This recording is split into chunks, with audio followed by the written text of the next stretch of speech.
खुदावंद यीशु मसीह की सलामती आपके साथ हो। आज 9 अगस्त 2023 है। मत्ती रसूल की मार्फत लिखी गई इंजील मुक़द्दस के आयत बायत तफसीरी मुतालिया को जारी रखते हुए आज हम 18वें बाब की दूसरी और तीसरी आयत पर गौर करेंगे। इनमें यूँ लिखा है, उसने एक बच्चे को पास बुलाकर उसे उनके बीच में खड़ा किया और कहा, मैं तुमसे सच कहता हूँ कि अगर तुम तौबा ना करो और बच्चों की मानद ना बनो तो आसमान की बादशाही में हरगिज़ दाखिल ना होगे। आमीन। खुदावंद यीशु मसीह ने अपने शागिर्दों को हलीम होना सिखाया। उसने एक बच्चे की मिसाल से ये सबक उन्हें सिखाया। मसीह खुदावंद ने बच्चे को पास बुलाकर उनके बीच में खड़ा किया। हलीमी का सबक बड़ी मुश्किल से सीखा जाता है। हमें ज़रूरत है कि हर तरीके और ज़रिए से हमें हलीम होना सिखाया जाए। जब भी हम किसी बच्चे को देखें तो याद आना चाहिए कि मसीह ने एक बच्चे को कैसे इस्तेमाल किया था। उसने बच्चे को उनके बीच में खड़ा किया, इसलिए नहीं कि वो उसके साथ खेलें, बल्कि इसके वसीला से कुछ सीखें।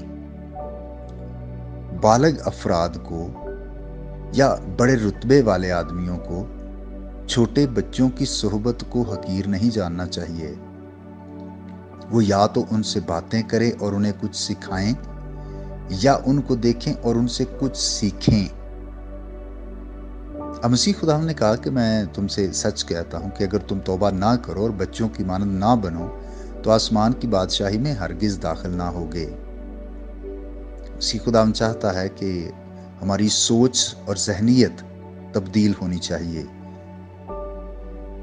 जब हम तौबा करते हैं तो उसके बाद भी ज़रूरी है कि जब हम उसकी राह से फिर जाते हैं और मुख्तलिफ तरह के गुनाह हमारी ज़िंदगी में आते हैं, तो गुनाह की राह में उठने वाले हर कदम के लिए ज़रूरी है कि तौबा के वसीला से हम फिर दोबारा खुदावंद के पास आ जाएं। इसी खुदावंद ने कहा, ज़रूर है कि तुम बच्चों की मानद बनो।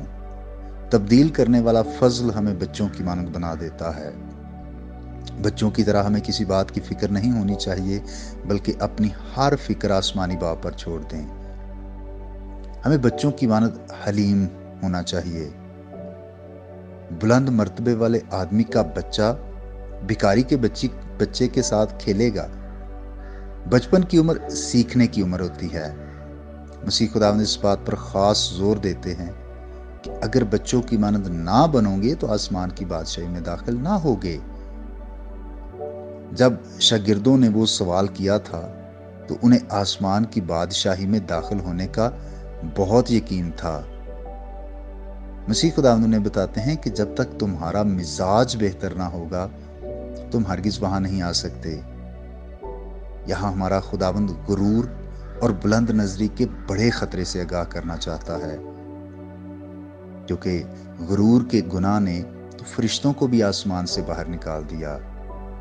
इसलिए ज़रूर है कि हम आजिज़ी, हलीमी और फरोतनी को इख्तियार करें। अपने आसमानी बाप पर भरोसा करें। खुदा आपके साथ हो। आइए हम दुआ करें। प्यारे आसमानी बाप, मसीह के नाम से आज की एक नई सुबह के लिए तेरी शुक्रगुजारी करते हैं और शुक्रगुजार हैं कि हर तरह के हालात में तू हमारे साथ रहता है। सो दुआ है कि आज का दिन भी हम तेरी मर्जी के मुताबिक बसर करें।